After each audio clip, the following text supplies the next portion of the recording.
Find the angular frequency omega of oscillation of block of mass m. We will use the fast method, hiding of the spring method. अब एक चीज यहाँ पे देखो, if we displace the m mass by distance x, तो जो spring K3 है उसमें भी डिस्प्लेसमेंट x ही आएगा. इसका मतलब इस स्प्रिंग K3 को हाइड करने की कोई जरूरत ही नहीं है. ये लॉजिक क्लियर हो गया आपको? तो यहां पे मैं डायरेक्ट स्ट्रिंग लगा लेता हूं. अब सबसे पहले मैं इसको हाइड कर रहा हूं,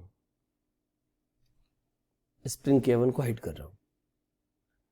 तो अगर मैं इसको x डिस्प्लेस करता हूं, ये x डिस्प्लेस हुआ, पक्का यहां से ये x चला होगा और ये तो रस्सी आ गई, इसका 0 हो गया, तो 0 प्लस x, ये x/2 हो गया होगा.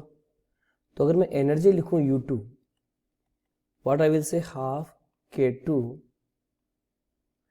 x/2 होल स्क्वायर, और we can say half K2 x²/4. यानी अगर मैं ऐसे K2 को देखूंगा तो वी कैन से K2 can be replace by K2/4. ये बात आपको पता चल गई होगी.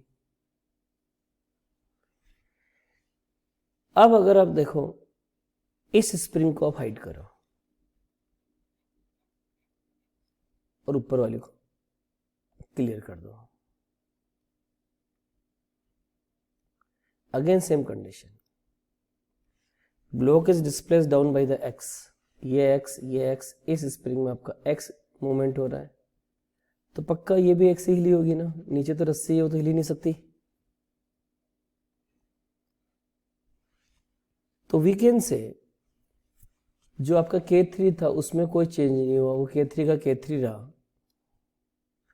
K1 का कोई चेंज नहीं हुआ, K1 का K1 ही रहा. No, we can say these three springs are connected to the block of mass m.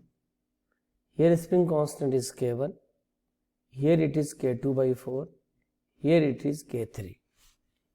It means we can say 1/K equivalent is given by 1/K1 plus 1/K2 plus 1/K3.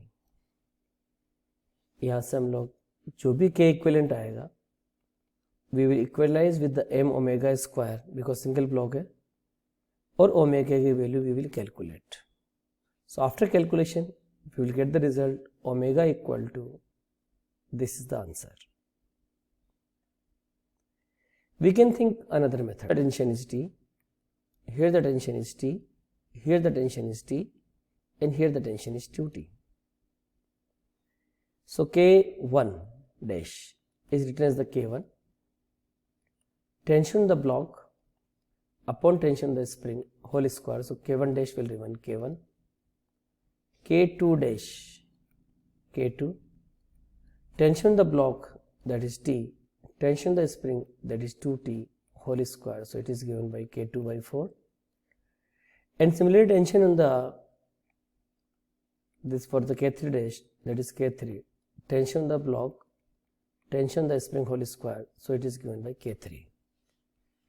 So K1 dash will be replaced by K1, K2 dash replaced by K2/4, K3 dash replaced by K3. Again we will solve it.